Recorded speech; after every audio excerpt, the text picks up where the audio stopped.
C. What's going on, everybody? Welcome in. It is Sunday. That means we are ready to talk about Final Order Cutoff. And we will have a special guest today towards the end of this to talk about a book from Antarctic Press that's coming out. And he has two stories in it.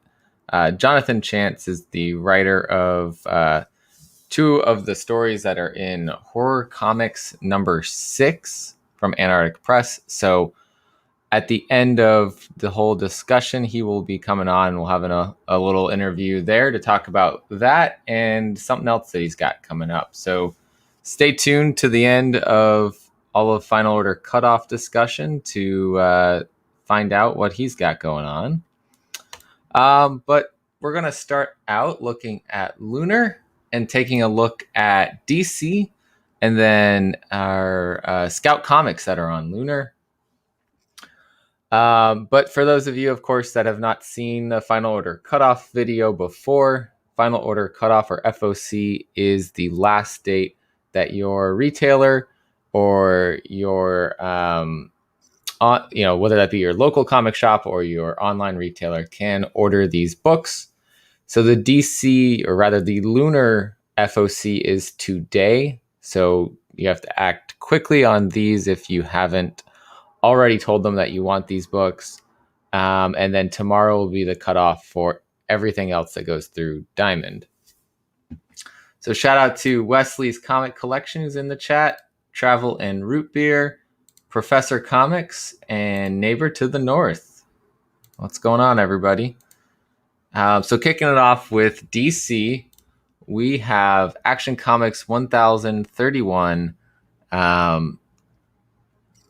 It looks like with this whole new thing that DC's been doing, they all seem to have these backup stories. This one is featuring Midnighter. We have a cover B here with Julian Totino Tedesco on the cover. And then the book that everyone's been going crazy over because of the Fortnite skin codes in it, Batman Fortnite 0.1 is getting a third printing. So if you are a Fortnite fan, be sure to get that order in if you missed the first or second print. So what it has is a redeemable code for bonus DC-themed Fortnite digital items inspired by events in the comics, starting with the new Rebirth Harley Quinn outfit. And if you get all 6 codes so you buy all 6 books, you'll get a new Armored Batman Zero outfit for their Fortnite character. So with number 1 going to third printing, number 3 is going to a second print, and number 5 is also on order cutoff today. So we got a couple more people that hopped in. Claiming Comics, what's going on? Copy 801. Lewis, Shadow Rabbit, Clay Guy. Bricks, the Iron Geek. Can I get Joker's Crowbar? I have no idea. I don't know what else they've got in here. This one doesn't say what the item is. And I bet this one doesn't either.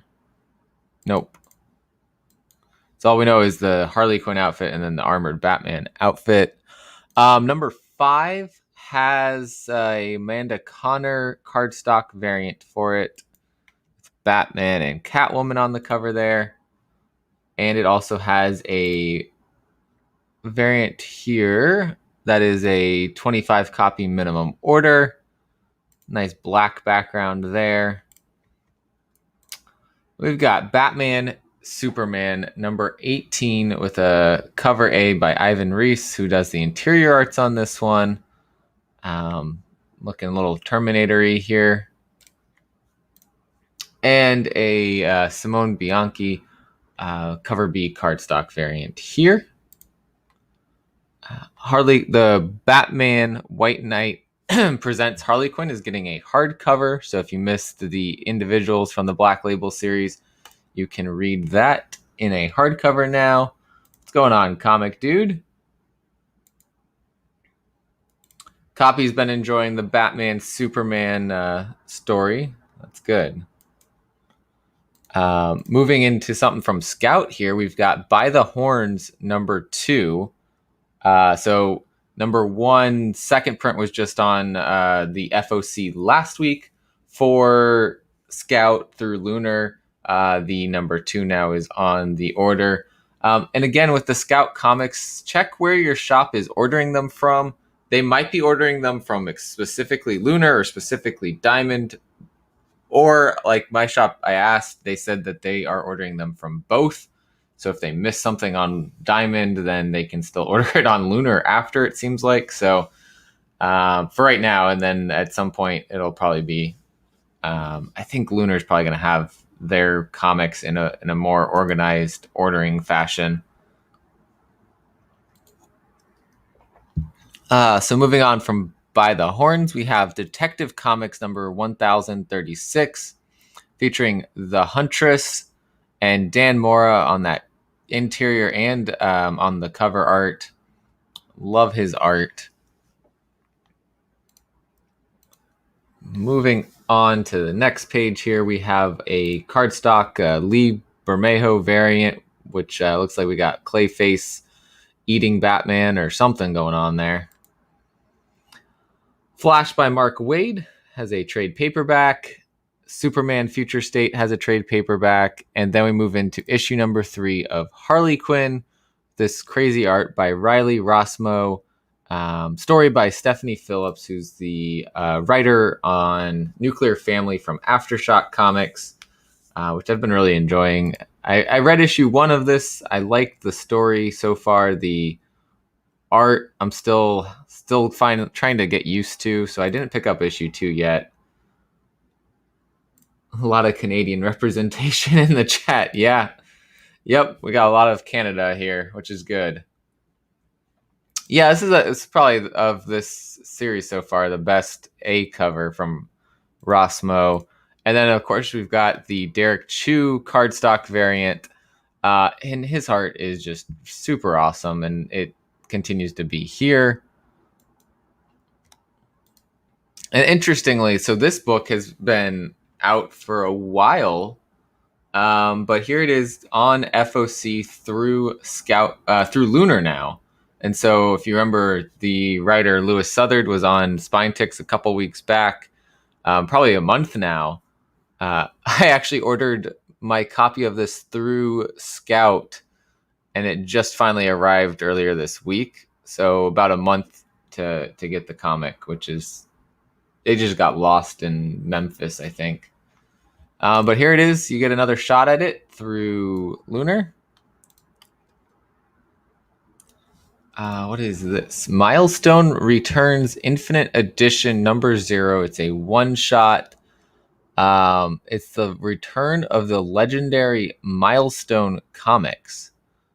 One shot featuring 24 all-new pages chronicling events of the Big Bang, the police brutality protests gone wrong that changed the face of the city of Dakota forever by unleashing a wave of superpowers across its population.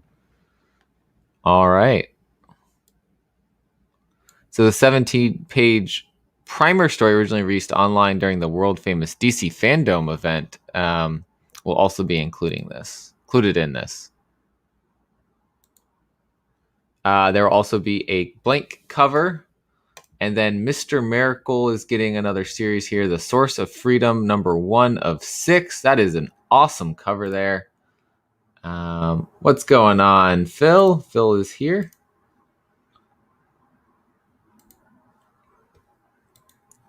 Yannick Paquette is the cover artist on this one, with a, of course, cover B cardstock variant here by Valentin Delandro. And then the Nightwing #79 second print, which I believe Copy last time was saying Nightwing 79 was the first full appearance of somebody. I could be wrong on that, but this is a cool like progression cover of Dick Grayson, of his different costumes over time. So that's pretty cool. And then Rabid World, which also came out a couple weeks ago. Todd Sinani and Oleg Okunev on this one. This was a good read, and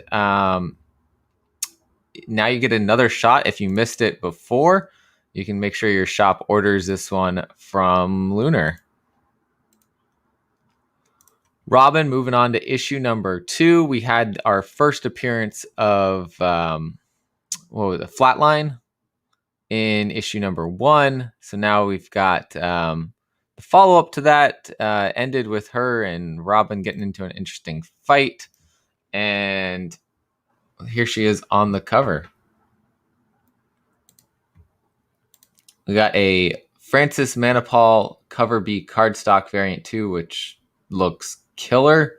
I love this style that he's got going here. Ruby Justice League is moving on to issue number 2 with a cover by Mirka Andolfo. Those of you that are fans of Ruby and fans of DC, this is a good mashup book here. Issue number 1, I think, came out this last week. There's a Simone DeMeo cover B cardstock variant, which is the killer artwork on that one. And then Stake from Scout Comics is moving on to issue number 2. I want to say issue number 2 came out already through Diamond, but I could be wrong. I know issue number 1 came out a little while ago, so Copy saying he's not sure about the story with Robin, but spec for a new character is there. Yep, 100%. I haven't read it yet, but I did pick it up. So moving on from Stake, we have a Suicide Squad trade paperback. And then we get Teen Titans Academy number 3 with a cover A by Rafa Sandoval and a cover B by Philip Tan. Of course, if you read issue number 2, and if you've been reading Suicide Squad, you know this is a crossover here with the Suicide Squad. So this is it was an interesting end to issue number 2. I've been picking it up if I can pick it up. I don't know how long I'm going to continue reading it, but there's 1 or 2 characters that are interesting enough to keep me reading it for the moment, but it's not on my pull list right now. So that covers Lunar for Final Order Cutoff, which is today.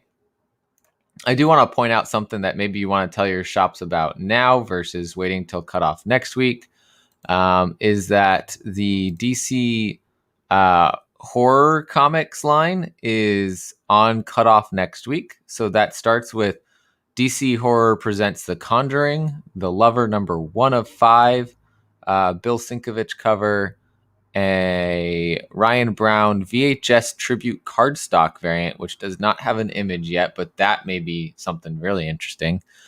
And then a 1 in 25 Gary Brown cardstock cover here. But even more importantly in the horror comics is, where'd it go?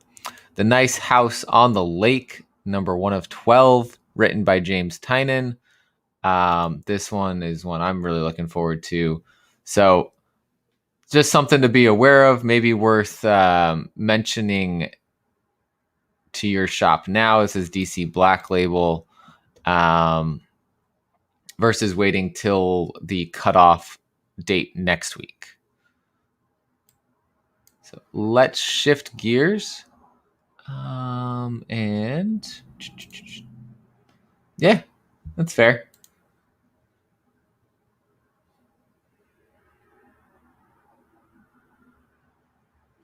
Okay, so the crossover in this issue is the story on how Suicide Squad picks up a new member.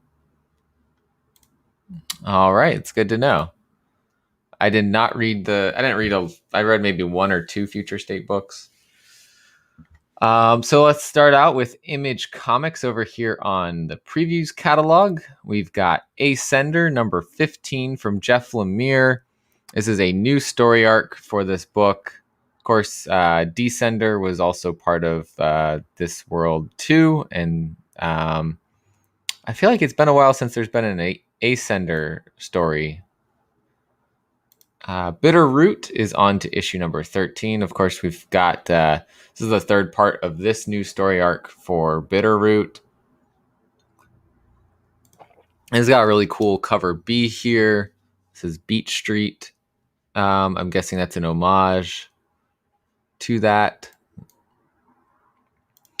And Department of Truth #9 is on Final Order Cutoff this week. Of course, if you've got it on your pool list, you already have cover B or cover A here coming out.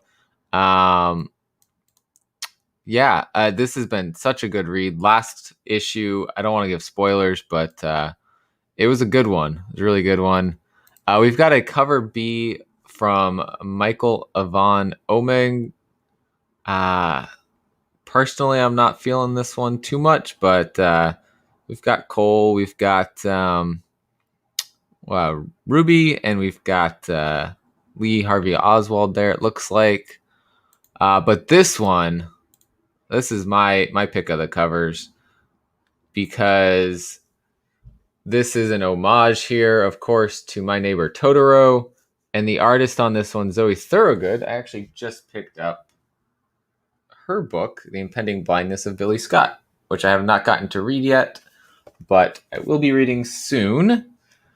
And I love the art on this cover. So definitely one for me that I'm going to be picking up and putting my order in. Yes, the artist of Powers is Oming. I'm just not feeling that cover too much. Personal. Ascender had a several-month hiatus. There we go. So another thing that you'll find as we're going through the Final Order Cutoff this for this week, there are going to be some free Comic Book Day comics listed on here.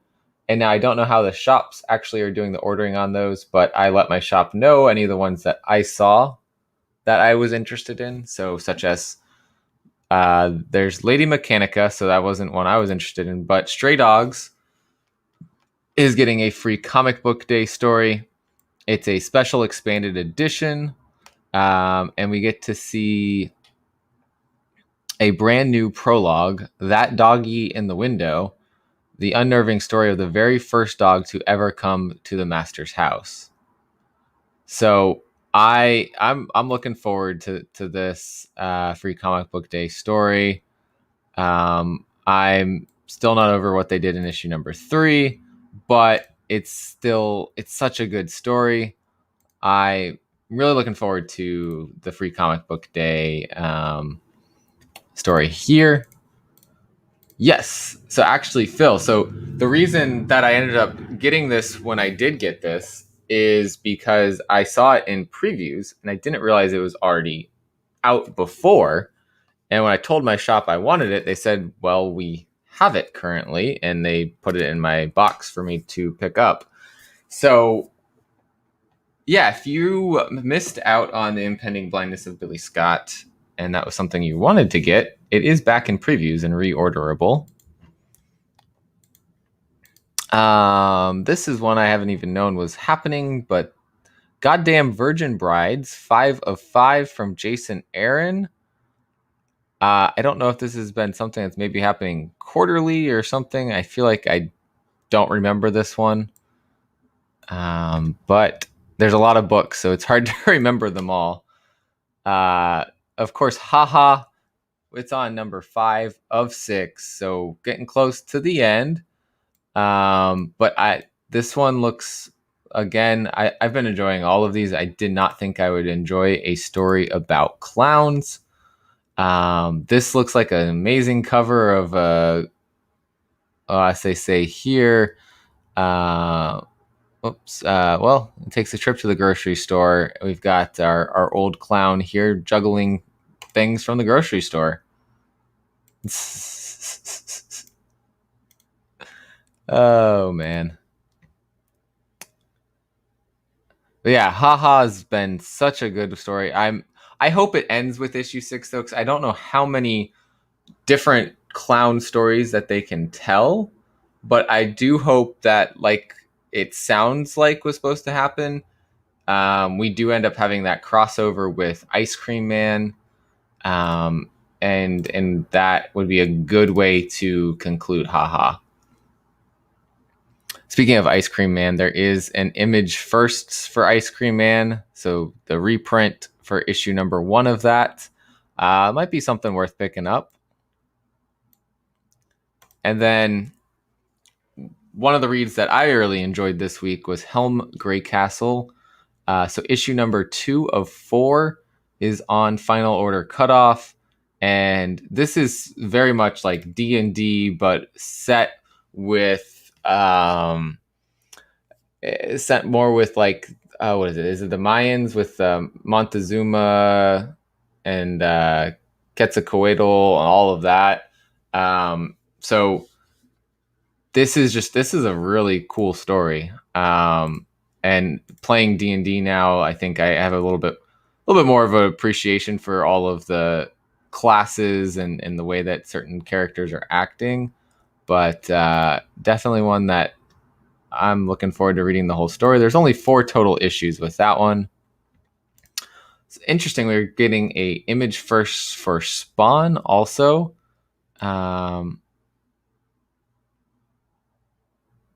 Okay, and this looks like they're doing this for free comic book. Wait, what? All right. Just in time for Free Comic Book Day 2010. In shops April of 2010.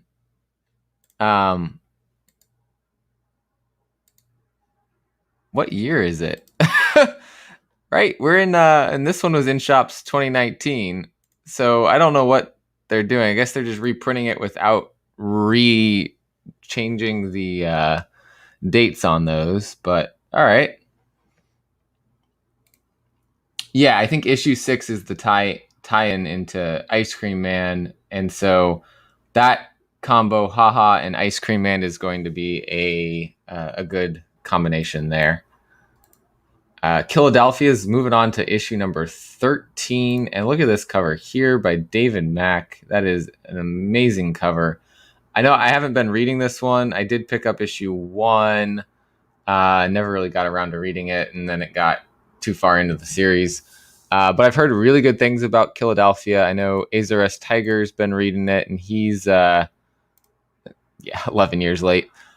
He's been really enjoying Philadelphia. And this is a new one from Image called Made in Korea, issue number 1 of 6. This one looks like it's a really interesting story about an AI, the world's first true AI system, and growing up. So it's a 6-issue miniseries defining what it means to be in a family in an age when biological parenthood is no longer a reality. So this looks like it could be interesting. There's even like a trailer for it. Let's see.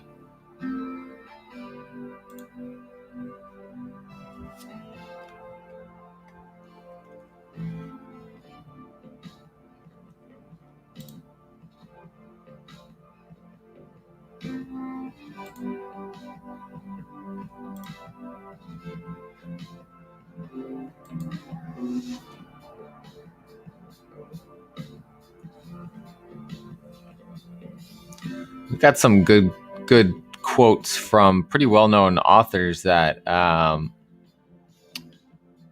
have read this and have good things to say about it. So, I mean, that only means so much, but this looks like an interesting story about an AI. So, I'm definitely pulling this one. There's some previews pages you can check out on Diamond's website for it. So give that a look and see if that's something you'll like. Manifest Destiny, number 43. New story arc here. If I remember correctly, this one is going to issue 50. I could be wrong, but might be a good, wrap-up story arc here. There is a Asian American Pacific Islander History Month cover here, a Heritage Month cover. And there is the trade paperback for Volume 6 for Manifest Destiny is on cutoff also. Monstrous, number 34 from Marjorie Louis. That one's been going, and I think that's one of the ones that's been options. Manifest Destiny is finally back. So yeah, so it's which seems to be, the case with a lot of indies. They will do some story arcs, take a little break, come back, do some more story arcs. And then sometimes they take a break and never come back, like Saga, but hopefully Saga comes back when I finish catching up on it. We have the Old Guard, Tales Through Time, number 2 of 6. So, of course, the Old Guard was a really good series, and they did the whole Netflix show on that, or movie, rather. And so now we're getting some other tales from the universe. Multiple writers and artists on this one. It does have a cover B here and a cover C there. A and C from Fernandez, B from Delandro. Another series that I've been really enjoying is Shadecraft. And so we have issue number 3 here. Joe Henderson on the writing, Antonio Fabella on colors, Lee Garbett on the art. Fantastic story. Very much looking forward to this. Cover B here by Jim Chung, which is pretty cool. The shadow in her given the peace sign. Definitely recommend Shadecraft if you haven't read that one. Spawn. Everybody loves them. Some Todd McFarlane Spawn. And here we've got issue number 318. It is going to be leading into next month's brand new title, Spawn Universe number 1 one-shot.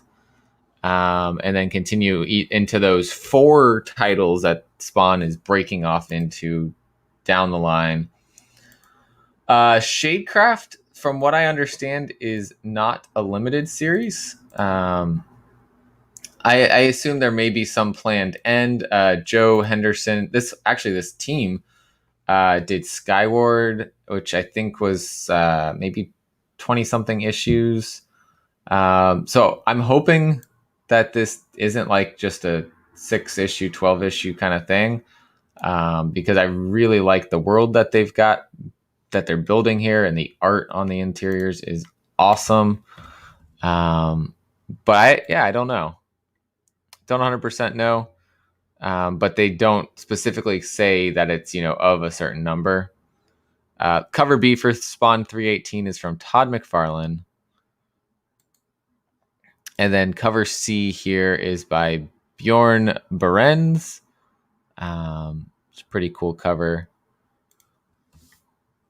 And moving on from that, Stray Bullets is getting a trade paperback for Volume 1, Innocence of Nihilism. And this right here, if you guys have read Stray Dogs number 3, you know why this is not an okay cover. But I'm still getting it because I love this series. I love how emotional like a comic book could be. And this is the second printing for issue number 3. So far, all of the issues have gone to a second print. Summoner War Legacy number 2 is another good, another continuing series here. This is based off of an app. I've heard good things about this one, but I did not pick this up because I thought, a comic about an app didn't quite sound up my alley. But from what I've heard, this actually is a pretty good story going in it. And another good one that I've been reading as well. Oh, yeah. Yeah, that just was like a punch in the gut, issue number 3. Two Moons from John Arcudi, Valerio Giangiordano. Absolutely awesome story so far. Loving the horror vibes from kind of the Native American roots and what he's seeing kind of spiritually. This is the cover B here by Gonzalo Ruggieri. I'm feeling cover A more on this one. And this is really weird because I swear Undiscovered Country is on like issue, I don't know, past 10, or maybe it even completed, but supposedly we're getting a second print of... This can't be right. This says in shop September of 2020.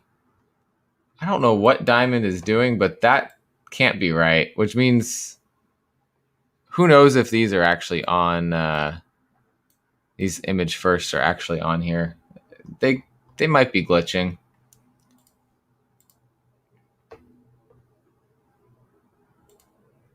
I want it done in one sitting. Yeah, you're probably going to. I'm gonna leave it at that.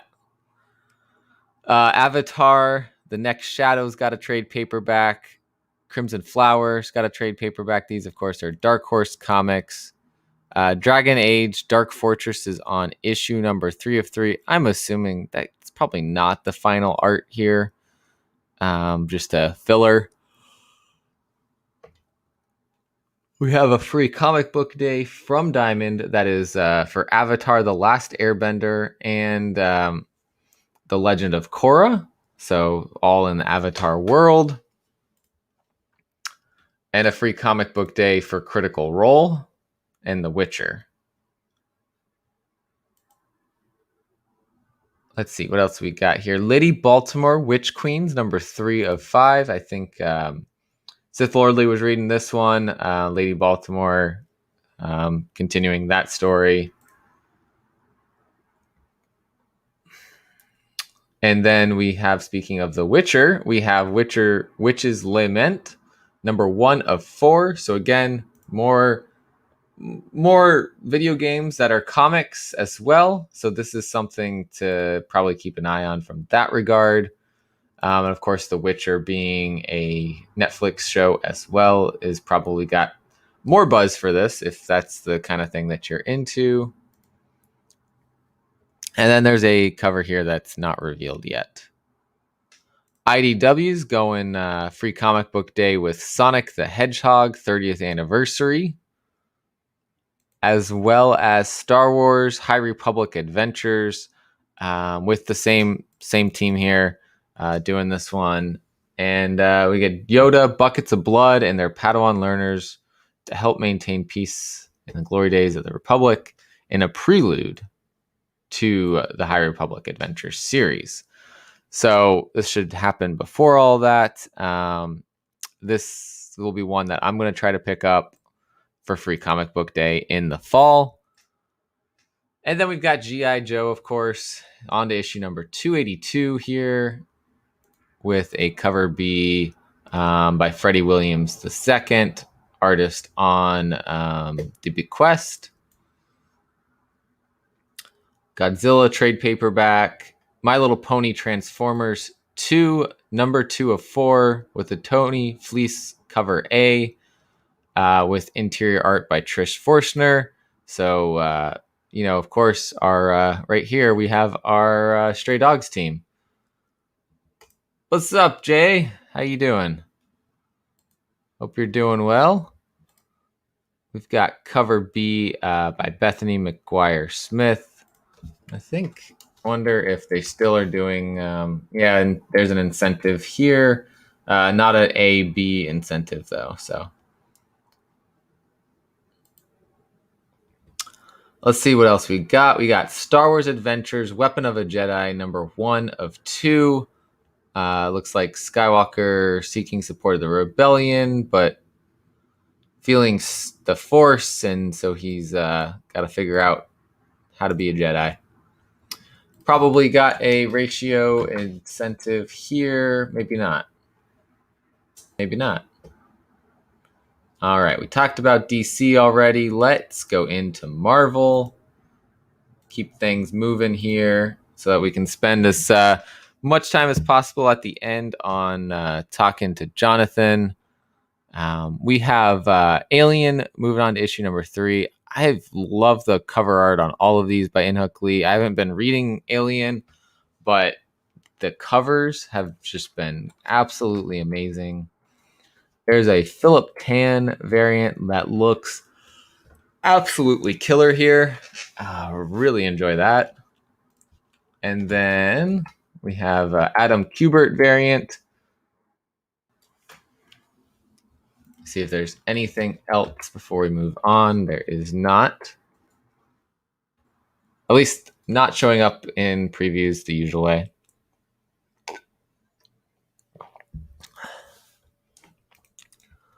Moving on here, we've got Beta Ray Bill, number 3 of 5. Looks like he's trying to repair his hammer here. I have not been reading Beta Ray Bill, but I've actually heard that this has been a really solid story by Daniel Warren Johnson. He is writing and doing the art. Mike Del Mundo on this cover right here. It's probably the 1 in 25. Yep.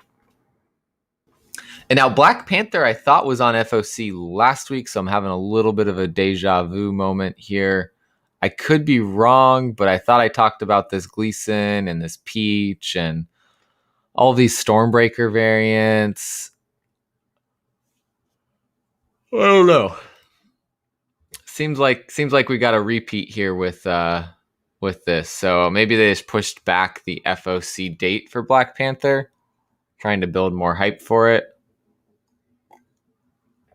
But it is the last issue. It's issue 25. So ending Ta-Nehisi Coates' run on this. And then Black Widow number 7. We got a new story arc starting. This is an awesome cover here by Adam Hughes.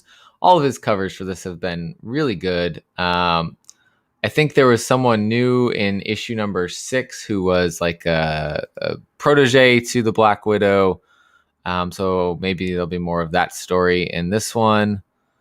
Dawn of X trade paperback volume 1, which is going to have X-Men number 1, X-Force 1, Marauders 1, Excalibur 1, Fallen Angels 1, and New Mutants number 1. Demon Days Mariko number 1 poster. So if you want a poster here. Or we have Demon Days X-Men number 1's third printing by Peach Momoko. And of course, another Peach cover for that. Let's see, did they do any weird ratios? They did not. Good. They did 1 in 25 on the second printing, so I was hoping that they did not do that again here. What's going on, Rudy? Thank you, man. I appreciate that. Hey, Hyper, how are you doing? Yep. Okay. Hey, there we go. I figured that's what was going on. Just it's always one of those. Did I talk about this before, or am I just going crazy over here? Heroes Reborn number 4 of 7. Again, not one that I plan on reading here, but yeah, Heroes Reborn. I think again what I said before. If anything, something to look for. It's these trading card variants from Mark Bagley. So we got one for Dr. Spectrum here. We do have a Carnero Stormbreakers variant, which looks pretty cool. And then a action figure variant from John Tyler Christopher. We have a Heroes Reborn Magneto and the Mutant Force number 1. Looks like an interesting team here. Which is, it looks like, we have Professor X and Magneto combined into one? Or is it, what if Magneto was the paralyzed one? I haven't heard anybody say that the Heroes Reborn is something that they're really looking forward to. There is a spoiler variant as well. There is a 1 in 25 Mark Brooks sketch cover for Demon Days third print. Oh my god. All right, it's just not showing up in previews then. That's excessive. This is the we have a couple more here. We have Reborn Siege Society. We got Black Widow and Hawkeye leading an assault on the squadron. Looks like we got Zemo. We've got who is that? Looks like Ant-Man, but he's shooting fire and he's I don't know. Nighthawk formed his own squadron in Europe, but not all of Europe is okay with that. Baron Zemo's put together a team. Natasha Romanoff, Clint Barton, Scott Lang, and Victor Creed. Yeah, that is Scott Lang. And this is the only one that there's a chance I will pick up. We have Kid Spectrum, who is Sam Alexander. We have Girl Power, which is Kamala Khan, and All New Falcon, which is Miles Morales. Knowing, we've got Miss Marvel, Miles, Spider-Man, and Nova, might be the one that I end up picking up, if anything. Not going to be ordering it, but if I see it on the shelf and it's a light week, there's a chance I'll pick it up. We've got a Takashi Okazaki cover here as well. Looks like we've got Zombie Deadpool in the background and then them in the foreground. Let's see if anything else comes up here. Doesn't look like it.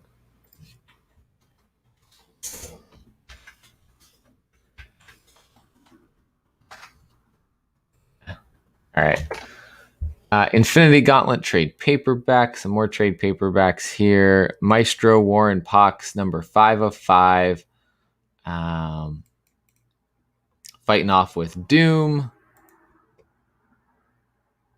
And then we have a Kasara variant right here, which looks like a oh god, what's that story? It's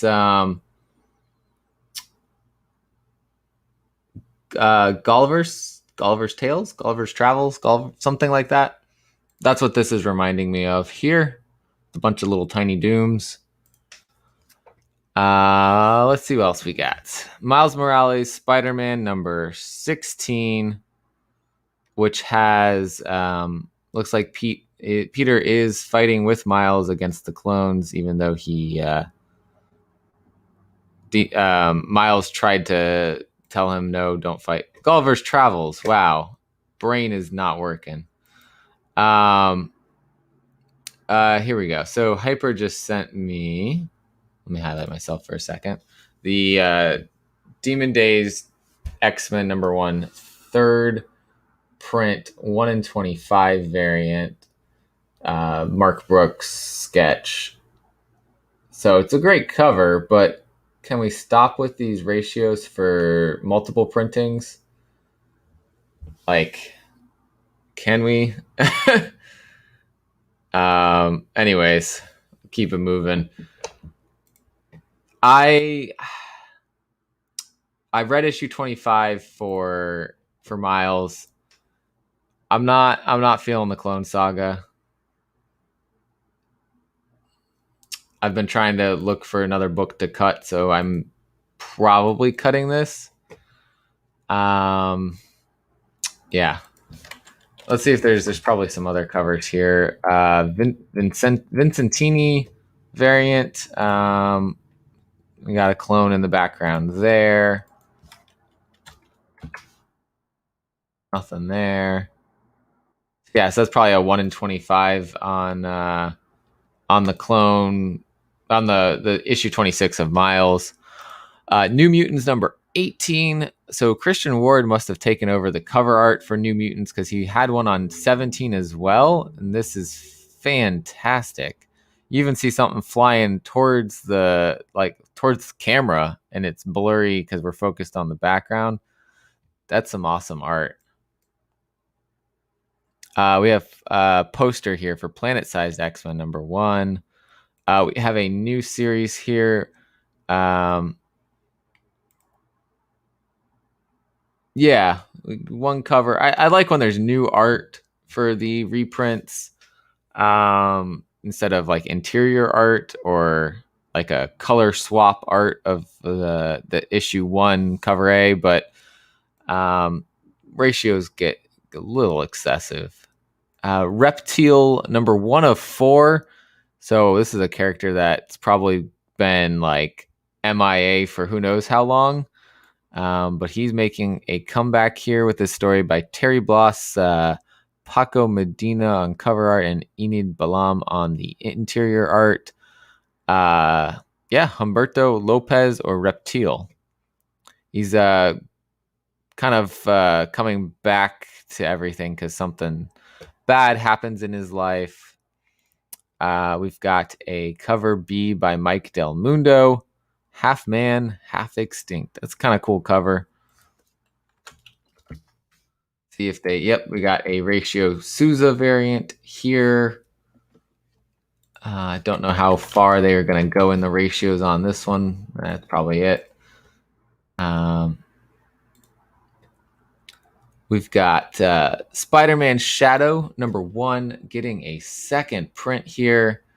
Chip Zdarsky, of course, on the writing. I think this is Phil Noto doing the variant for second print right there. And then we move into all the Star Wars that is coming out here from I honestly I had to look up Reptile because I had no idea who he was, and I found out some more things there. Star Wars Darth Vader is on to issue #12 here, prelude of Into the Trap, and this is part of the War of the Bounty Hunters right here. So we're going to probably see what happens with Han that gets him taken by Boba Fett. And this is the Aaron Cooter Crimson variant, which all of these War of the Bounty Hunter related books have that Crimson variant, it seems.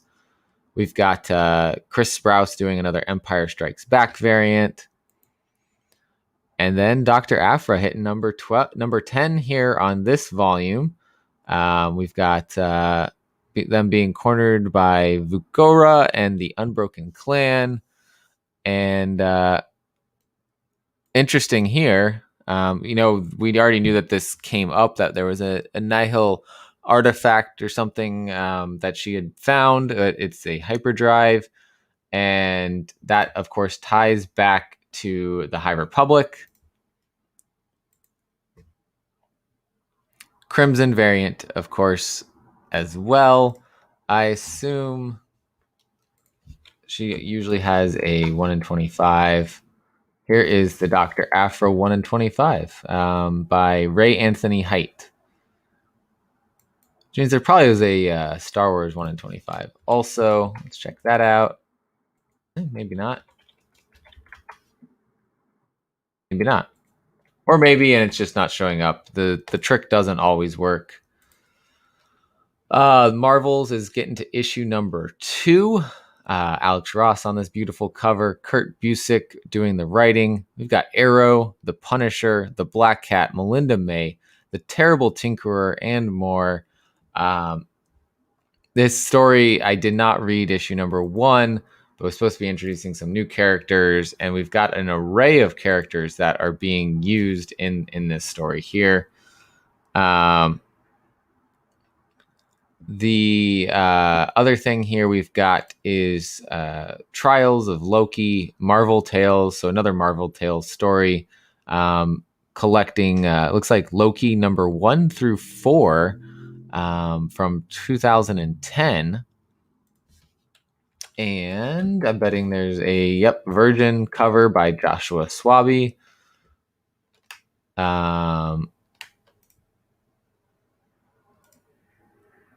Or maybe that's Sway. Might be a typo. But that's usually a 1 in 50 cover, the Virgin version of it. Moving on, we get into our X-Men right here. We've got X-Men #20. This is a badass cover by Leinil Francis Yu. The weird thing about all these X-Men books is there's never really a description of what's going on. It was just system online processing. Mike Del Mundo, another Mike Del Mundo cover this week. He's got the cover B. Let's see if we've got anything else popping up. Doesn't look like it. And then that wraps up the new issues. Of course, there's some trade paperbacks in here. U.S. Agents, recent series, Vote Loki, and then X-Men Epic Collection, trade paperback, Mutant Genesis, new printing. So we'll move into Dynamite. We have a free comic book day for the boys, Herogasm. So those of you that were wanting to buy that book, but you just can't afford it because of the hype for what's going to be happening in the next series. Here it is. You get to read it free comic book day style.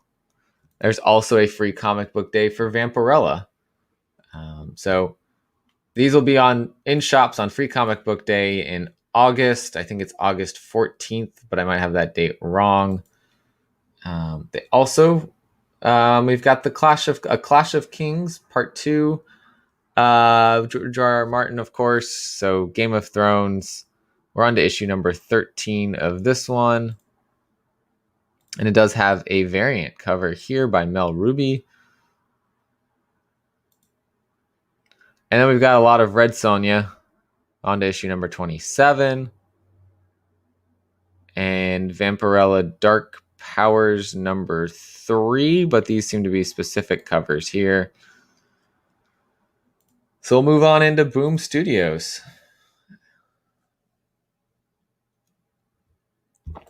So Abbott 1973 is on its last issue. And so we've got the cover A here. The cover B looks really cool as well. The Raoul Allen cover. It's the Umbra spelling out Abbott. And then there's usually some sort of, the incentive is by Tula Lotte. That is absolutely fantastic artwork by Lotte.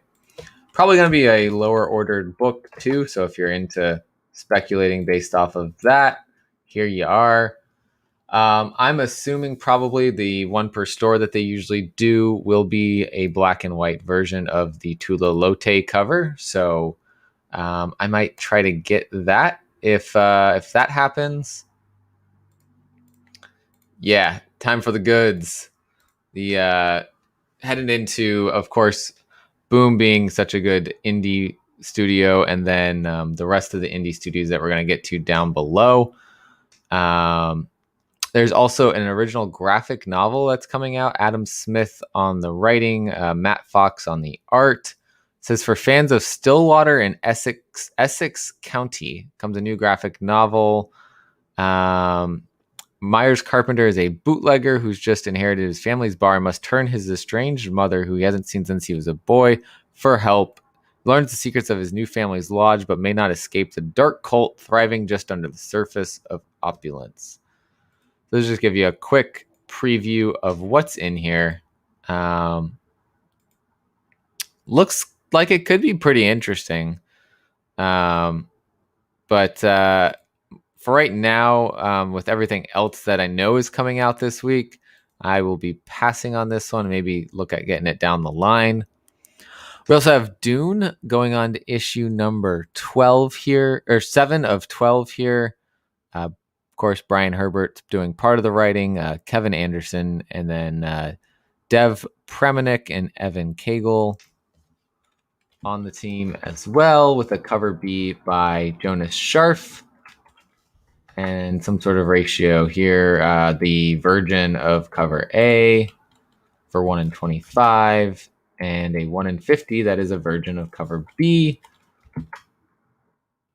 And it looks like we're going to have at some point, I don't think that's on Final Order Cutoff, but there's going to eventually be a hardcover trade of issues 1 through 4, limited to 500 copies. Of course, the free comic book day book that I'm really excited for, Enter the House of Slaughter. This is, of course, James Tynion, Werther Dell'Edera, doing our Something is Killing the Children free comic book day. That the question of, is this a spinoff or is this just another tale surrounding Erica seems to be an important question to be asking here, because Erica is not the only member of the House of Slaughter. So I think this is going to lead to a spin-off story that will follow whoever this is, unless that is our dead friend Aaron, who was in the book already? I don't think so. Yeah. But I also have a feeling this is going to be very well ordered, and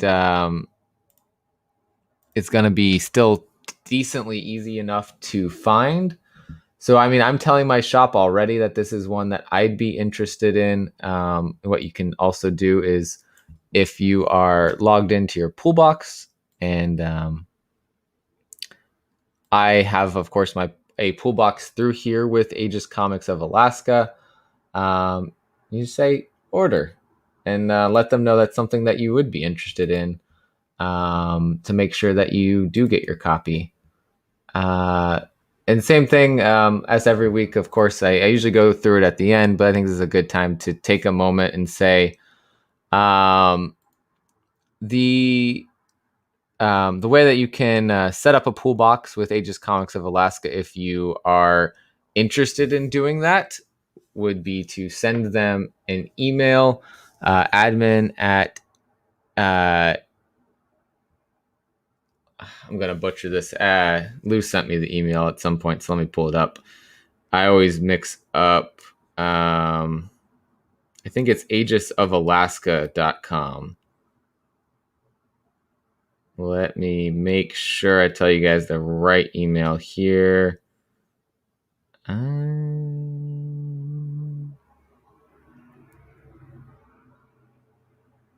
Admin at aegisofalaska.com.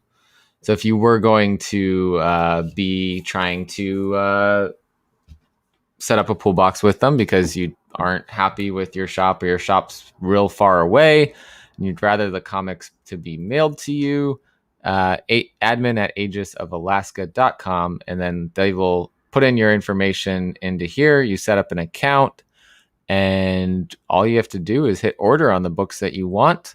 Of course, remember that if you hit order, you do have to pay for those books. So don't be irresponsible with the pool box system.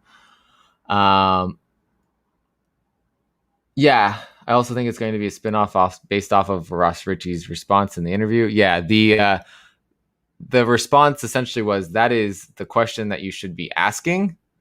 Right. We're going to get Erica's whole origin story going on in issue 16. I almost suspect that this whole arc for Something's Killing the Children is going to be based in that time period too. I think that would be very interesting to just continue that story until the pre-Archer's Peak story of Erica, and then go back and tell the future story of Erica after Archer's Peak. So I think if we have this, like, almost make the comparison to Star Wars here, right? You get the middle happening first, go back, you tell the prequel, you go forward, you tell the after. Now, it's going to be better quality than that, but that kind of storytelling seems to be what's happening. Boom also has an R.L. Stine Just Beyond Monstrosity #1 for Free Comic Book Day as well. Firefly #29 is hitting FOC this week. And let's see what kind of ratios we got going on here. A 1 in 10 black and white of cover A by Bengal, and a 1 in 25, which is a version of cover B by Gabriel Walta. That should probably be it. It is. And this is a good one here too. Layla Starr is getting a third printing of issue #1. I absolutely loved issue #1, and it's already hitting a third print. So that's something to keep an eye on. Ram V is the artist, or the writer on this. Felipe Andrade is the artist on this one, and this was a really good book. And then Something's Killing the Children is hitting issue #16. So finally at Final Order Cutoff for this one. So I hope you guys have let your shop know already that you wanted to be getting this, because this is your last chance now. So don't FOMO this later and pay extra. This is so cool. I am 100% getting this one to go with my Jenny Frison from issue number 1, which is in the background here. Absolutely stunning cover. There it is, kind of, if I could point properly. But that cover going with this one is just fantastic. No, there shouldn't be variants for a free comic book day book, to the best of my knowledge. They did that, that would be really weird, but we can double check now. But there are variants, of course, for issue number 16. We've got a 1 in 25 by Tony Infante, which I absolutely love this cover. It's crazy cool, like almost like an anime vibe going on here. Originally, this was slated to be the 1 in 50, but it's not. But this right here is the 1 in 50 with that blood splash, color splash variant, which matches the same idea that they did on the Jenny Frizen for issue number 1 as well. So I might have to pre-order this one. I'm still on the fence about doing that, though. Yeah. Yeah. The variant is that they stamp the store's address or put a sticker of the store's address on it. And then we've got Inspectors 4 of 5 here. This has been such a good story. Like, it's boombox, so it's aimed at a younger audience. But if you're a fan of Scooby-Doo, we've got a little bit of that vibe with the gang. And it's a lot darker than that, though, with the demonic possession or spiritual possession, at least. But yeah, I've been enjoying that one a lot. So let's move into all of these other comics here. We've got actually a decent amount in this section this week. So I'm going to run through this as much as possible. I'm going to let Jonathan know probably about 10 minutes. He should hop on here, probably 15. We'll give it 15 minutes.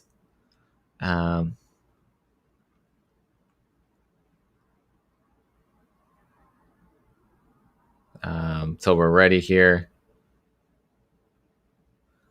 And we'll kick it off here in this section with Alice in Leatherland #1 getting a second print. This is from Black Mask Studios. I did not pick up issue number 1 of this one. I think Sith Lordley did. So just didn't seem like something I was gonna be wanting to read. But this right here, this is something I'm very excited for. And I got to read an advanced copy of this one. The Blue Flame #1 is from Christopher Cantwell, Kurt Michael Russell, and Adam Gorham. Absolutely amazing story in issue number 1. We've got like 3 different stories going on almost. We've got the cosmic Blue Flame story. We've got the regular old story about Sam Brossom. And then we've got the story of the Blue Flame in his vigilante group. And if you just look at some of the art in this, it's just absolutely incredible. And essentially the whole human race is kind of at stake in the cosmic story for this one. So this is what I'm 100% looking forward to. We have several variants for this. Yoshi Yoshitani, who's done some of those variant covers for Witchblood, is doing some for this as well. So the cover B. Cover C by Tim Daniel and Nathan Gooden. Kind of an old style magazine, adventure magazine homage here. And then that's the cover C. Cover D is a 1 in 15 by Richard Pace, which of course this flashes back to some Marvel books. I don't remember which book this is homaging here. But yeah, that cover C is awesome. cover D, I don't remember what we're homaging, but of course we've got that classic style here. This must be Secret Wars. That's got to be Secret Wars homage. It's that exact style of all of that. So the Doom on the cover or the Beyond or somebody. That's what we're homaging. Yeah. Okay, Doom. There we go. Yeah. So that's pretty cool. I absolutely love this cover though. This is Christian Ward. His art for me is just some of the best art out there in terms of like his use of the colors and the style that's going on in the background. Incredible. So not only is he on the 1 in 30, he's also on the 1 in 50, which is a version of that cover, and then the 1 in 75 is a foil of that cover. Secret Wars 10. There we go. Okay. Sweet. What's going on, Ruben? Yeah, that's what's going on there. Captain Canuck has got a bunch of stuff happening. Doesn't look like any single issues, just some collections. From AWA Upshot, we've got Casual Fling, the last issue here, 4 of 4. And we have Chariot, issue number 3. So I've heard some really good things about this story. And that definitely it has some of that nostalgic vibe. Moving on. So Destiny New York number 3 is on FOC tomorrow. And tomorrow evening, I believe 8 p.m. Let me double check myself here. Pat Shand is going to be on the channel. It is 8 p.m. Eastern time. Pat Shand will be on the channel and we'll be talking about Destiny New York. We'll be talking about his new series that's going to be... it's on Kickstarter right now. I just backed it and I'm already blanking on what it's called. I think it's like Smoke Weed, See the Future, something like that. It's set in the Destiny New York world. And in case you didn't know, Destiny New York already has 4 volumes that are out from his Kickstarter. So these individual issues are Black Mask's way of putting out that story in single issues. But I've really enjoyed issue 1 and 2 of that so far. Moving on, Erratic is getting a trade paperback. I loved that story. It's set in the Resistance world within AWA, so that's something interesting there. From Aftershock, we have The Girls of Dimension number 13, issue number 2. Graham Nolan on the story, Brett Blevins on the art. This I enjoyed this issue number 1. The whole concept of it seems very interesting. I'm gonna give this at least to issue number 3 in terms of how I end up liking the story, but I think it has a solid basis for the story and a decent start to the book. Gung Ho is moving on to another story arc. We have Gung Ho Anger, number 1, which, looks like they're pretty angry. That's all I got for that one. This, I think, is the 3rd story arc of Gung Ho. That was, they had, I think Gung Ho was originally, and then there was Gung Ho, I don't remember what the other one was, but this is from Ablaze, so not too many books coming from Ablaze, so it's kind of good to see more stuff coming out of that studio. And this one I've heard some really good things on. I was planning on going back and getting this in the trade paperback later on.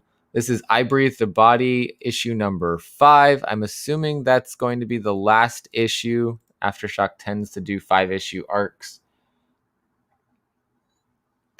And so with that, hopefully we get the trade paperback soon. But Zach Thompson, who also is the writer of Now I'm going to blank on that. I think it's down here. Maybe it was on last week's cutoff.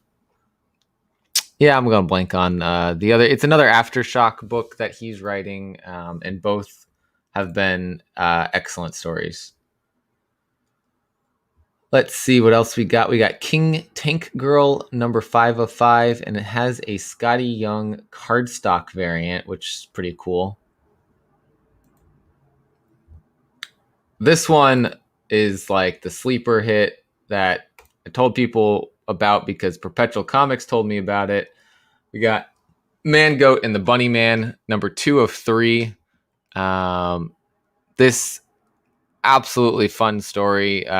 Just like one of those like why is this a story, but it's hilarious that it is. We see Sasquatch chasing butterflies. We see these guys covered in blood fighting off cults, and then as this cover implies, we see someone trying to hunt down the Man Goat and the Bunny Man.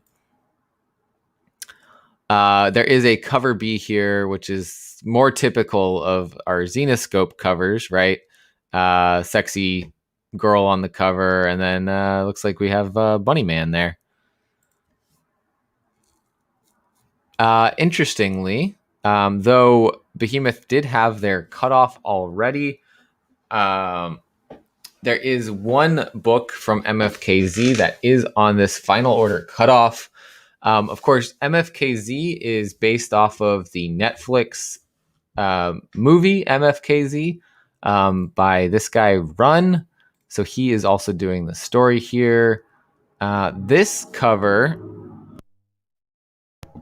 is of the flaming skeleton guy whose name is Vince Diesel, which doesn't have any relation to Vin Diesel at all. The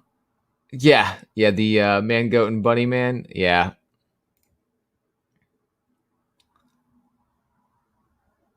Yeah, it's just 3 issues. But it's fun. Definitely one that I'm glad that I added to my list. But MFKZ from Happy Tank imprint of Behemoth Comics. I'm very much looking forward to this one. It just broke Behemoth Comics sales records. So first we had You Promised Me Darkness breaking those records. Now we have MFKZ breaking those records. This is I think this cover is akin to the nude variant for You Promised Me Darkness, in that it is a limited cover. So I think that's why it's showing up on Final Order Cutoff right now. Though I know Behemoth books are planning on being moved to Final Order Cutoff at some point with Diamond, sometime soon. Another book from Vault Comics, Money Shot. The one I wanted to see, I don't know if they actually show the art, but this it's polybagged because it's this book contains human anatomy. That's a good way to put it. But it is by Jen Bartel, so it might be something worth looking for because of the artist on that one. Let's see what else we've got of Nuclear Family number 4 right here. Again, Stephanie Phillips. So it seems like every Final Order Cutoff, she has 2 books and then they come out on the same day too, which is pretty cool. So here's our story from Aftershock, Nuclear Family number 4. Issue 3 was just as good as the rest of the series had been. So it keeps on keeping on here. Rorschach, that's some special edition thing. And then another from Aftershock. We got a big Aftershock cutoff week going on here. Shadow Doctor number 4. I am going to read this one in a trade as well. But it was a really good first issue that I read. This is already on to issue number 4. So it's going to be wrapping up pretty soon here. But essentially a black man who was a doctor could not get a job anywhere until essentially Al Capone offered him a job in the mafia, and that is where he was able to start practicing medicine. And also, we've got Vault Comics having Shadow Service number 8 on our Final Order Cutoff. Absolutely great story. MI666 is an organization in this.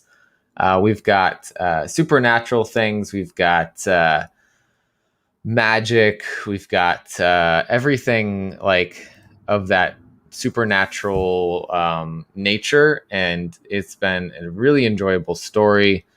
So we're on to issue number 8. I don't know how long this story is planned for, but the first story arc was 6 issues, so at least we've got to issue number 12 on this. It has a cover B by Rebecca Isaacs, which looks pretty dope. And then Shadow Man from Valiant is on to issue number 2. Of course, Colin Bunn on this one. This is, of course, a new chapter of the Valiant hit horror series. I did not pick up issue number 1 of this, mainly because I know it already has some history, and that, again, seems like I shy away from things like that. But a couple good covers here for this one. This one, I think, is this the horror movie homage? I think so. So that might be what we've got going on here. And then from Heavy Metal Magazine, we have The Rise, number 1 of 6, having a second printing. George Romero writing this one. Zombie story. Moving on, another Vault book here. Witchblood is on to issue number 3 with Matthew Ehrman and Lisa Sturl. They will be here on the channel on May 21st in the evening. I believe 7 or 8 p.m. Eastern time.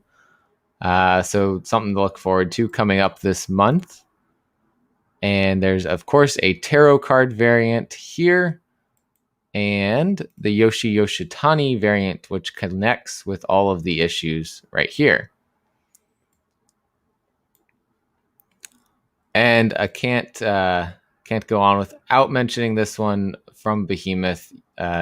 You Promised Me Darkness, number 1, getting a second print that is on cutoff on Monday. Over 32,000 copies sold of the first printing. This one is limited to 12,000 copies, I believe. And then already announced is a third printing featuring Anna Shadowcat's art. So if you liked that 1 in 5 cat ratio cover with the cat on it, then you'll be probably looking forward to the third print as well on this one. But the second print is still available for order through previews. It's also available on Behemoth's website. Witchblood, not Witchblood.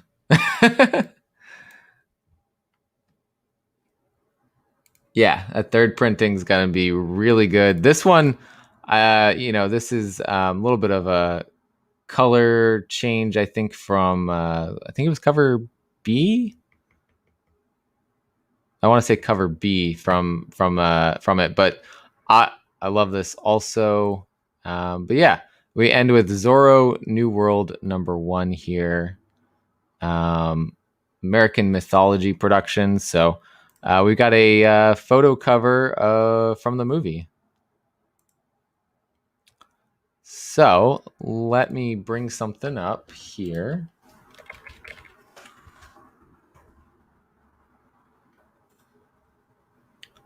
To introduce my guest who is backstage.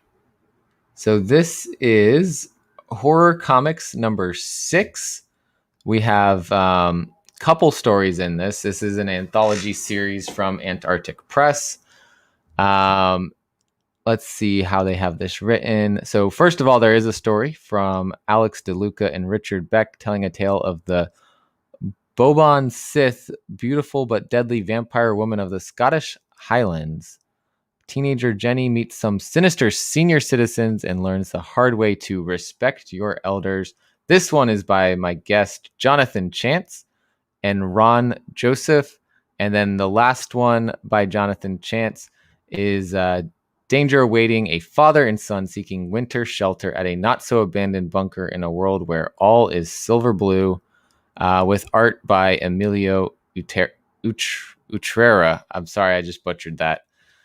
So let me bring Jonathan in and say hello to everybody.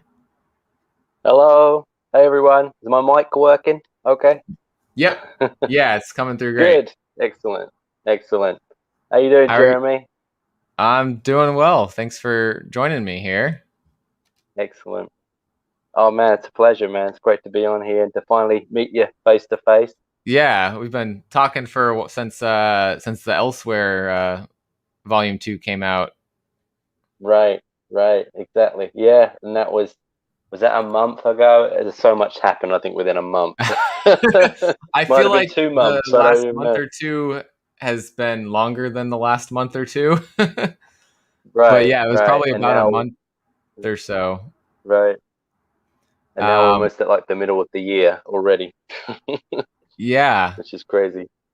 and the alternate it's the back cover of this one has the art featuring your story.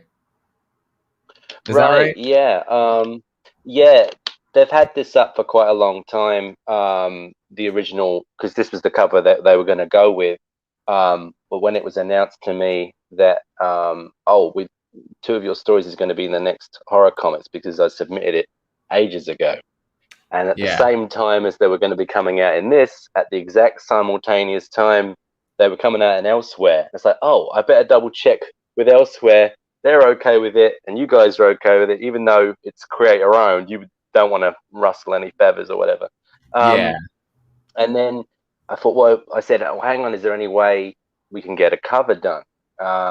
Because I'm sure Ron would jump at doing a cover, and he did. They both did the two stories. Both the artists did a really fantastic job. Oh, there it is, fantastic. Um, but yeah, so he ended up let's put a cover together, and we come up with some ideas that can kind of we were talking about this earlier on, give a little bit, but not give away too much about what the story's about. So I think that's very cool. He came up with the idea of, well, let's have her on a phone because she's got a phone in the story. yeah. And typical, very kind of modern day thing. She's distracted looking at her phone, and meanwhile, what's behind her is looks pretty terrifying, standing above her. And that So was there you go. when I remember when you sent me the Elsewhere PDF to like look through and do a little quick review. This was Mm, one of the ones that I got to read and in that right. initial review, and this was one of the ones for me that stood out. That Oh, like you that's were talking cool. about That's with cool. the idea of how technology kind of distracting and you don't notice that horror going on all around you there. Um, Oh, exactly. Yeah. And in this case, it's I think I might have said this before to you as well. The original idea from this came from something I had when I was like 10 years old. yeah, We were staying at this holiday park place, and I thought, wouldn't it be cool if there was like a swamp type thing situation here at the children's park kind of thing, and without giving away too much, obviously. And I thought, and then I thought, I could come back to that. There's so much more I could do with that, but obviously it'll be more about the characters and what's going on with the girl. And in this case, it's about a girl that's a troubled teen who assumes the family are taking her on a getaway just for the weekend, and it's actually a ruse. And it turns out to be that they're actually going to be because she's troubled. Um, they're going to be getting her sorted out with her situation. She doesn't know mhm. to what extent, and the parents don't even know to what extent, and it all kind of unravels there. So Yeah, no, that was great, and I've read through the other one since you sent it. Did you want me to show the first page of that? Because I could bring that up. yeah, yeah, yeah. Let me. I think you're not giving away anything on that first page. It's just showing some really nice art there, basically. So that'd be Yeah, cool. Yeah, let's try this. Let me see if that's working. there you go. Yeah. Yeah, So the yeah. first page from Now All Is Silver Blue. which is the one where we've got the guy and his son and some other people kind of holed up in this shelter in this wintry area, and they think that they're by themselves, but maybe something else is lurking in the area. Right. Which did you get the did you read because there's two versions as well. There's the elsewhere version had to be cut just due to space, and in that itself it's its own compact sort of little story, but the original story was like 6 pages longer, and I think it's a hell of a lot more, opens up to something that I could definitely make into something bigger for sure. The way that this ends, I definitely could see that this could continue into something bigger, and you could create more of this world, which is good. It's got that good horror vibe, and enough of the world starting to be built that's like, all right, what is going on here that this is happening. Try not to spoil what does happen, but I know it's hard to not give away too much.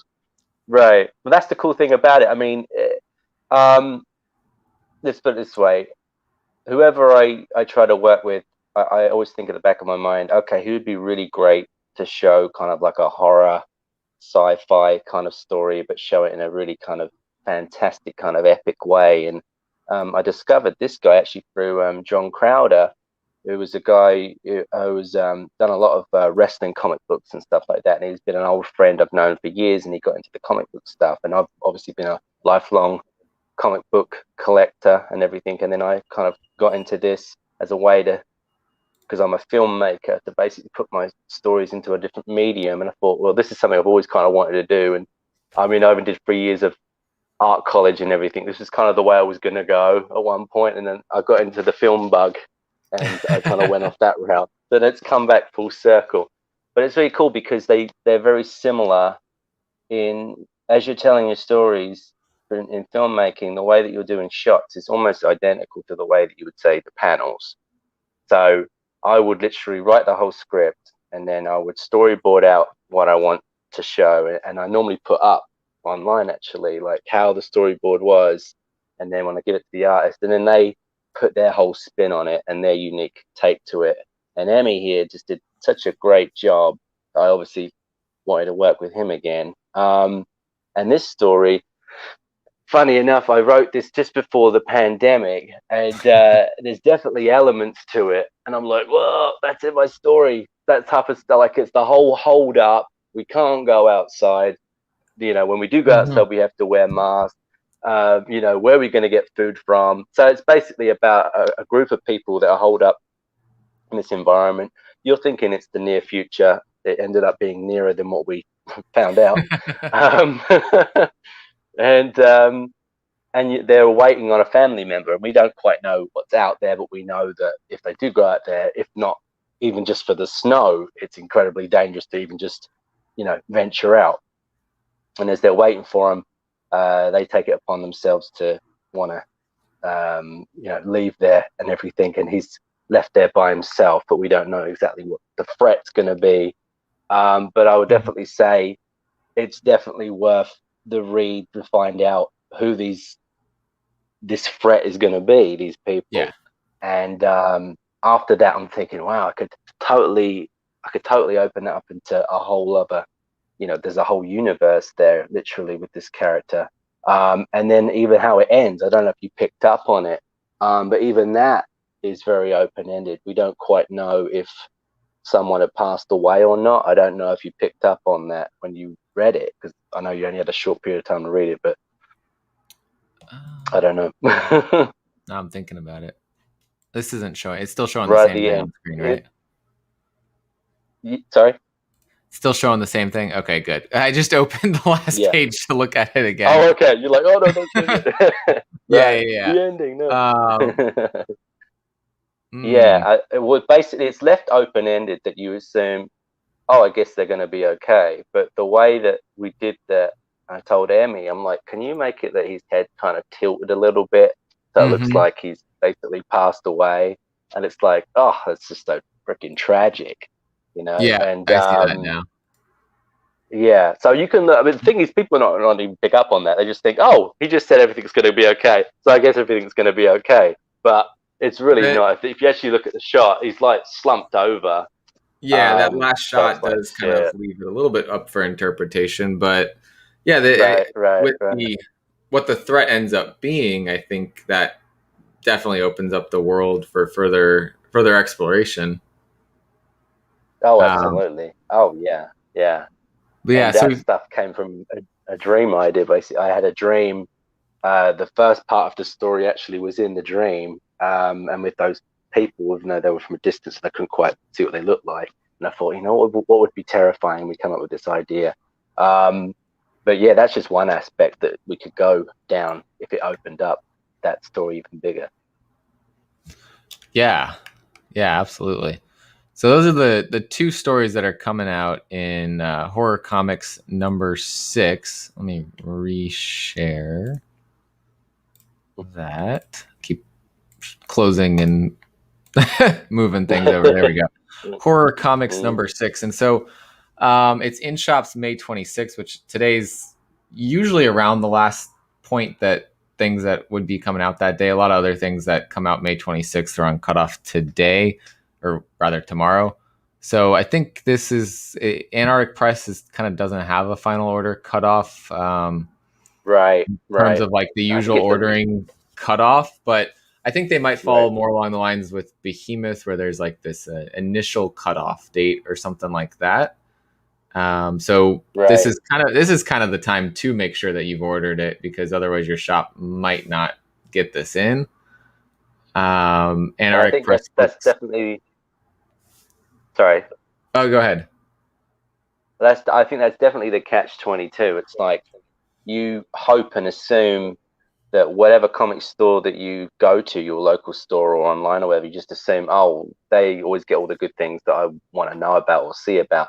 But if they happen to not get something and then you want to get it and it's past that date, you might not be able to ever get it again. Or it's just they're Yeah, not going to do a whole print run of it unless there's so many people asking for it. Then they'd have to do a second print and that.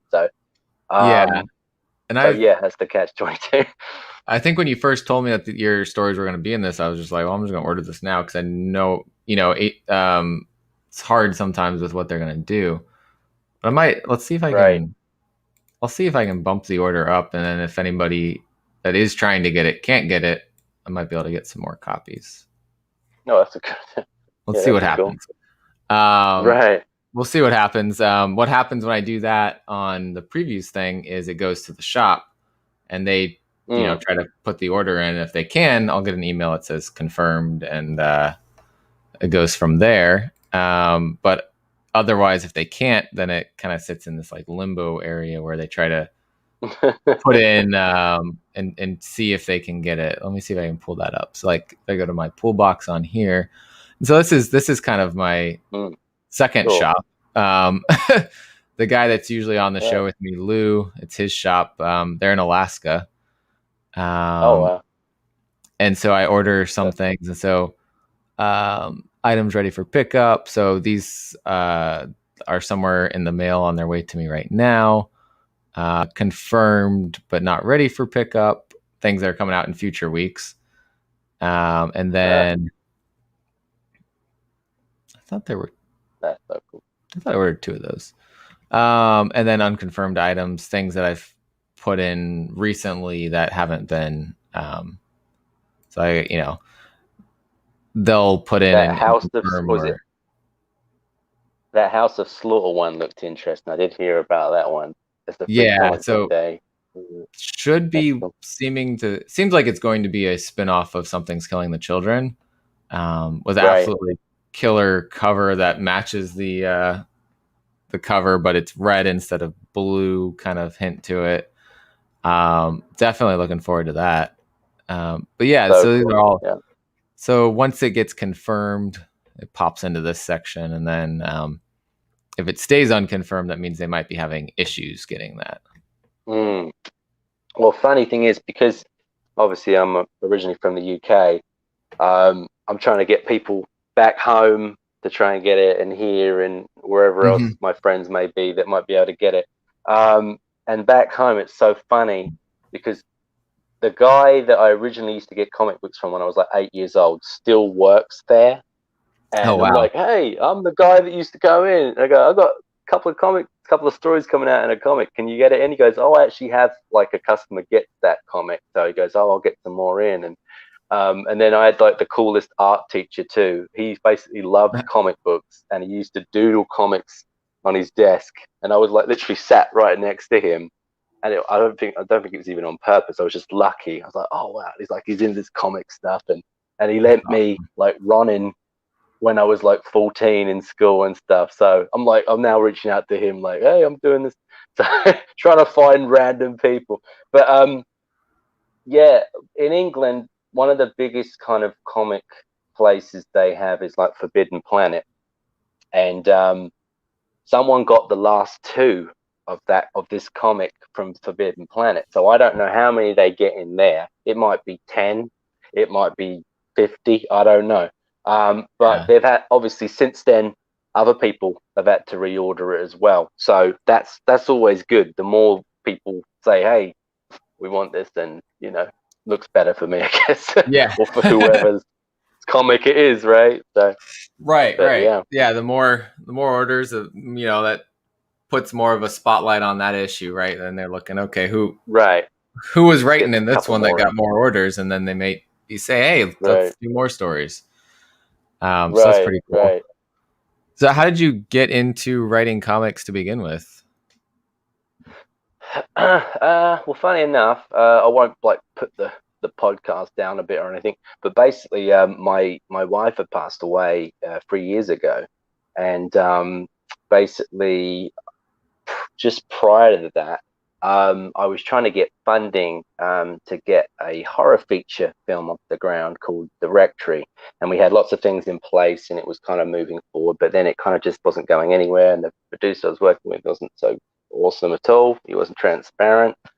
Um, and I basically just needed this creative outlet because it's becoming business as usual, just trying to get funding, and it wasn't going anywhere. Even though basically the script was nominated for like best horror screenplay with a film festival, and we had some good cast in it and everything, but it kind of wasn't going anywhere. So I just started thinking, you know what, I'd love to do my sort of like horror anthology, like because right now all these different things are starting to come out. The Twilight Zone was just starting to come out again and things like that. It's like, you know what, like it's got to be done right though, because there's so many ways that people try to do it and it doesn't, and it falls flat. And that's what I would love to come up with my own interpretation. And I wouldn't have hosts. I wouldn't have horror hosts because that makes it kind of cheesy. And I would have basically I'd make it an equal level for newcomer artists to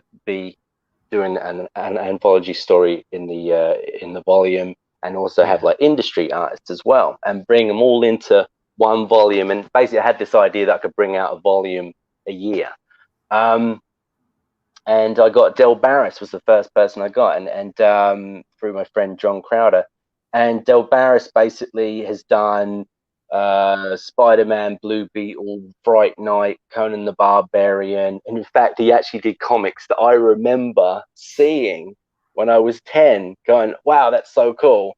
25 years later, you're like, I'm working with this guy that I remember getting that comic. Like, I know there's been thousands of comics, but you specifically remember certain ones.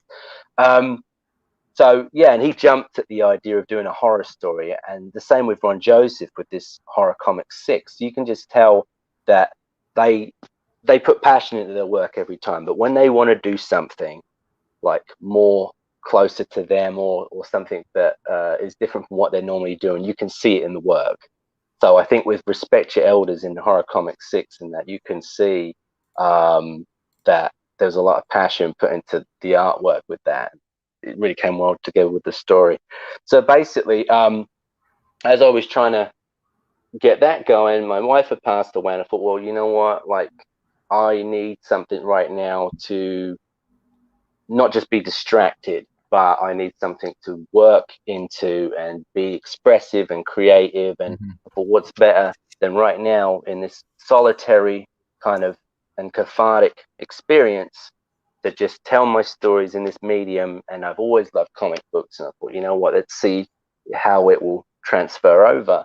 And you know, there's a little bit of trial and error in the beginning, very slightly, but it kind of actually took off pretty easily. You know, I was quite surprised at how well I kind of, you know, got into it, and it became, oh, okay, this is how this works, a little bit differently, but it's similar.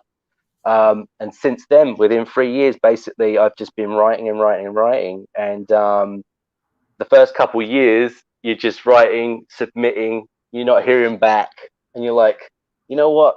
I'm gonna do so many different types of stories that it will be like undeniable. It'll be like, okay, oh, he's doing something different, and now he's doing this and he's doing that. So, and now all of a sudden this year, after nothing for a good almost 3 years, I've got the 2 stories coming out that's just come out with Elsewhere, and then at the same time it's come out with Horror Comics. And now, something I was working all last year on, I've got a graphic novel coming out next month as well. Do you want me to share the cover of that one? Or is this I don't even know if that's, I don't even know if I'm hoping that's going to be the cover, and that was by my friend. All right, no spoilers. DW Friedendel. But you know what? You can if there's any images you want to do from the pages, like some of the early first few pages, if you want to show some of that, you can show some of that if that's easy enough for you. Because I don't know if that's going to be the actual cover. I want it to be. But yeah, this graphic novel is going to come out in June, and I'm going to officially kind of say it here, with Heavy Metal's subsidiary, Virus Comics. It's going to come out June 30th, and it's called The Boy Who Conquered a Mountain. And it's a kaiju fantasy adventure, and the kaiju is actually kind of like an Oni demon in a sense. And it's there we go. Well, and he's and he dreams about destruction, and then basically the next morning to find that his whole village is basically been destroyed, and he sets off on a quest. Basically, so it's a coming of age story, and it's set in 1600s Japan. So there's the beginning bit of it there, yeah. And the artist is the same artist with Now All Is Silver Blue, Ademi Uchira. So at the time, I'm like, I'll work with him again. So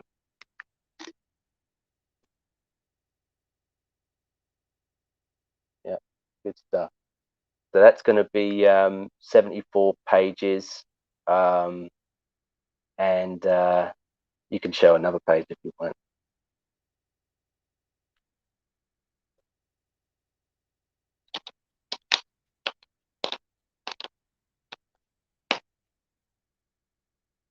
No, that's the beginning. Yeah. Yeah. So that was I spent basically most of last year doing that one with Emmy. It originally was going to be about 40 pages, and the more I was writing it as I'm going along, I've got the whole story in my head. I know it's going to end, the outline and everything. And as I'm writing it, and he's starting to do it, and he works really quickly. That's a beautiful shot. Yeah, I love that shot. Totally didn't realize I've been muted for the last I don't know how long. But thanks, Page One. Yeah, I was trying to show this because you were talking about it's set in the 1600s of Japan. So I figured that was a good one to show, kind of the village, the mountain off in the background, and kind of sets the scene a little bit. Beautiful artwork. That was the intention. Yeah, that was the intention, to really put out there for people to get absorbed in this environment in the beginning and everything, and then it's just everything's kind of taken from him, and he has to basically very quickly, grow up. And so this story is actually dedicated to my son, because obviously the tragedy that we've overcome. I want to dedicate that to him, because it's about a boy that is coming of age story, become a man, and as the story goes on, it's very. I can imagine it being like a feature film, to be honest, because And it's one of those stories where at the time it's like, I'm going to do this. It's not something I normally do, but let's do this.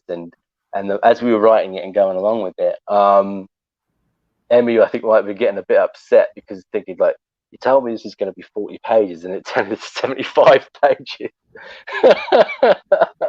Yeah. The thing is, he works so quickly and so well, and it just took a bit of going to keep going with him and everything. But when it was finally done, it's like, yeah, that's magnificent, and it's left open as well. Will there ever be another one afterwards as well? Yeah. So this is a graphic novel. There's not a release date set yet on this, right? It's June 30th. Oh, June 30th. Okay. And who's it coming through? What production publishing company? So it's Heavy Metal subsidiary, which is Virus Comics. It's going to come out, and it's going to be in comic stores, but also some bookstores as well. I think it's Simon and Schuster. I think it is. Might be Barnes and Noble. I'm not sure. Nice. So yeah. So like I say, nothing, and then all of a sudden, this year it's just been all these stories all coming out as well. Yeah. Curious if no. I'm trying to see if previews would have it in there yet, but maybe not. Yeah, I don't know if it's yeah, you know what, it's June 30th. I wonder if that, well, you know what, he probably would have had that conversation with me to say, it's all but that's supposed to be the date set for it. Not yet, but it probably let me see. I'm just searching like Heavy Metal Virus on there, and yeah, I don't think they've actually got any Virus titles out just yet this year. I think last year, I think they're coming in a little later than they did last year when they first started Virus. Yeah, but yeah, they had, looks like 2 titles in November last year, and then they have 2 titles that they just say to be determined. So not 100% sure, but no, that's good. I'll be looking out for that so I can get that order in with my shop when that happens, and definitely once I see it pop up, make sure to mention it again so people are aware of. Oh, definitely. Because I do know the heavy metal stuff also isn't sometimes not on FOC. So like when I'm talking about those books, I kind of have to do extra searching and finding some of them. But what's weird is like things like the second prints. Like I know you just hopped in the background. I was talking about the Rise #1 second print. Yes, right. Yeah. And so that was from the other heavy metal imprint. The Elements, right? I'm blanking on. They got all these different imprints. I think it was Element, something, the horror element or something. Yeah, I think it's that one. And that looks really good too, unlike Ramiro. Yeah, Heavy Metal Elements. Yeah, it's interesting that they put it under Heavy Metal Magazine. So now I'm curious if I search that versus Virus, if yours will show up. I don't think this is probably the first mention of it. There's not an official kind of release yet. I mean, he's told me that, and that's I'm sure this month we're going to be setting out to get it out there a bit more, obviously. So, yeah, absolutely, yeah. And they've been coming out with some quality stuff outside of the magazine now. I know. It's really picking up again, like a lot. Like I think they're really combining that, the great thing that we've always loved about the old school heavy metal, but also bringing in all their new creative stuff as well. Yeah, so definitely something to be on the lookout for. I'll bring it up again on the on the channel once I see that's popped in there. But it looks like at least one person that's definitely going to be looking for it when it comes out. Oh, cool. Oh, I see that. Thanks, Jason. And Jason, if you end up not being able to find the Horror Comics number 6, Thanks. if my order goes through and they're still able to order it right now, I'll get you one of them. Oh, that's nice. Yeah, so yeah, that's cool. Two projects coming out, and not too far apart either, about a month apart. Then, do you have other things that you're working on, kind of in the background, trying to put some stuff together still? Yeah. Well, you got Elsewhere. We just had that, and that's more of an indie publisher online. But they've got their own fan base. They got a lot. I mean, they always on Kickstarter and everything. They always get a lot. They always get the amount that they need and more. So there's that Horror Comics 6, and then The Boy Who Conquered a Mountain. Meanwhile, at the same time, what I've been doing the last couple of years, I'll always be working on horror shorts, whether they'll be anywhere between 5 pages to 24 pages. And I'm working on 3 or 4 of them at the moment, because at one point, I do want to bring out that original idea, the original horror anthology. My original horror anthology is called Never by Night. And that actually is going to get picked up as well, but I can't give any more information about that. So basically, the idea with that is that my original intention is that it's going to have 4 to 5 stories, as I was mentioning, with industry artists and newcomers alike in the same book. And each volume would come out annually. So I've already completed volume 1, so that's ready to go. So whenever they want to pick that up, that will come out. And then volume 2 is what I've been. Right. So they just that'd be cool if I could get that out by Halloween or something. Then that'd be 4 things in 1 year after, like nothing. And then volume 2, I'm doing 4 stories with that, and I've got 1 story left to do with that volume. And then volume 3 is I've got a couple of stories already done with that one as well so far. So I'm kind of simultaneously doing volume 2 and volume 3 at the same time with that. Nice. That is, yeah. And I dropped the link for Unlikely Heroes Studios, who has the digital Elsewhere Volume 2 on their website. That's just come out, isn't it? That's right. Yep. And Volume 1's on there too. Comicology. Mm-hmm. And that's good. That's a fantastic book just in itself, with all the great contributors. I mean, you read some yourself, didn't you? I think shared that with you. Great artists in there, great stories, all completely different and unusual and fun.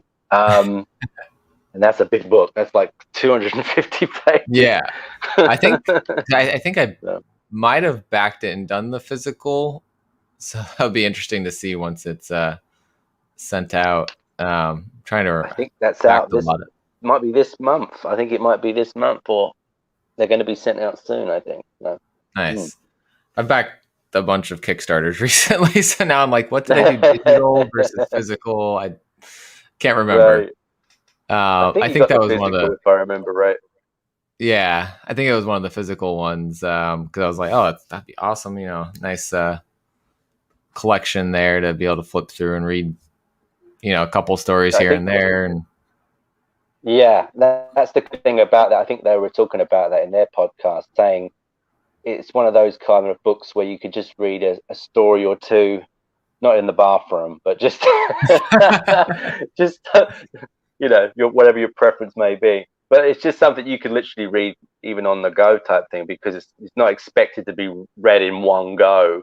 There's just like, you could read a story one at a time, and there's something in there for everyone, kind of thing. So. Absolutely.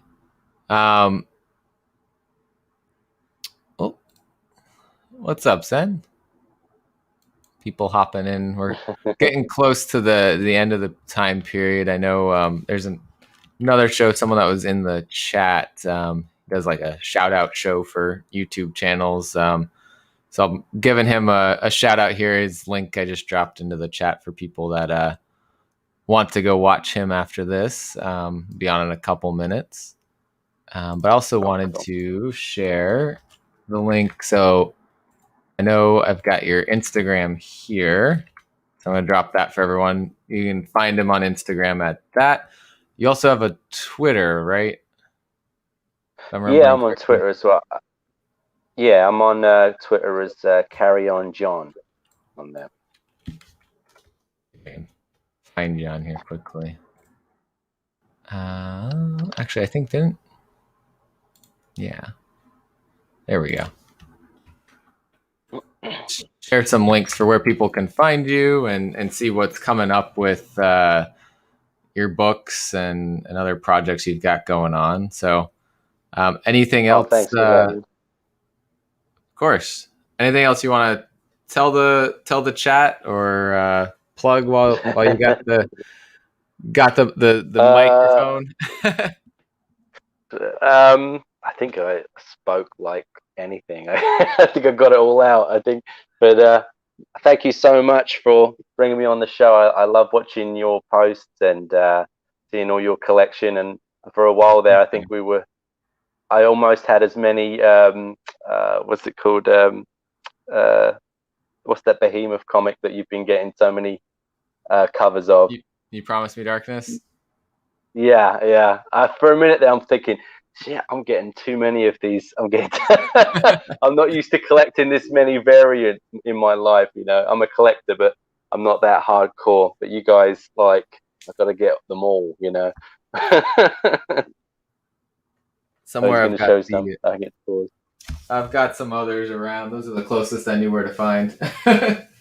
That I got in the background, like Anna's right there. Oh yeah, that's right. Yeah. I think I got 6 in total, and I think it's just the old comic collector just had a frenzy. It's like, I'm gonna get this one and get this one, and I got 6 in the end. I think one I've still got at the comic store to pick up, but the other 5 have shown up. But shout out to them too. Love those guys at Behemoth Comics. Absolutely. And I know you've known Nathan and Damien. You've known Anna for a while, right? Or for a little while. About a year or so, yeah. I think. Yeah. And the funny thing is, the same with Behemoth. I started following them about a year or so ago, and I just got the impression. I just assumed, they've been around a few years. They're sort of a up and coming comic book coming. Turns out they only kind of just started. I just come onto them as they were beginning. I had no idea, but they already had a vibe about them that they knew exactly what they're doing, because they gave off the impression they've been doing it for at least a few years. So, all their titles coming out, and especially with this last one, it's like absolutely amazing, and they deserve everything that's coming from them right now, all the popularity and everything, because it's just quality work, great people, and they're just genuine and nice as well, which is always good.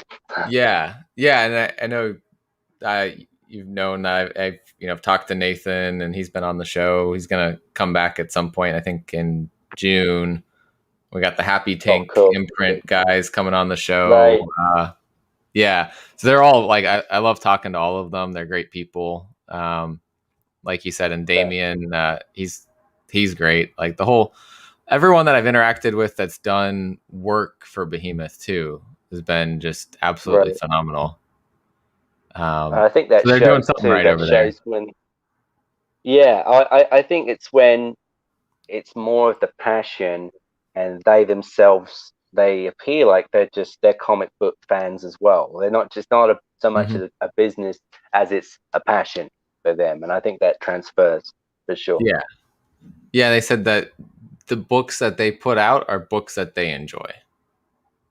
Right, and so that's it. Like, and if you have the they're not gonna sell it if they don't enjoy it, because you can't sell something if you don't enjoy it yourself. Right. Unless you're a machine type business, then you just sping out anything, right? So that's the great thing, that they're in that position, that you're doing what you love to do. I mean, that's the dream, isn't it? So for sure. Yeah. Well, thanks again for coming on, talking about horror comics number 6, which you got two comics in, and then The Boy Who Conquered a Mountain. Every time we've talked about it, you're always like, the boy who. So I'm like, The Boy Who. I was like, wait, there's a full title here. Not Doctor Who. I know, The Boy Who. Right. Exactly. But, Thanks so much, man. It's been fantastic. Good chatting with you. And thanks everyone in the chat who's watching the Final Order Cutoff information, and then the interview part of this as well. And the guys have said that they're going to be looking for your books, so really appreciate that. Thank you. Thank you, everyone. All right. Have a great day, everyone.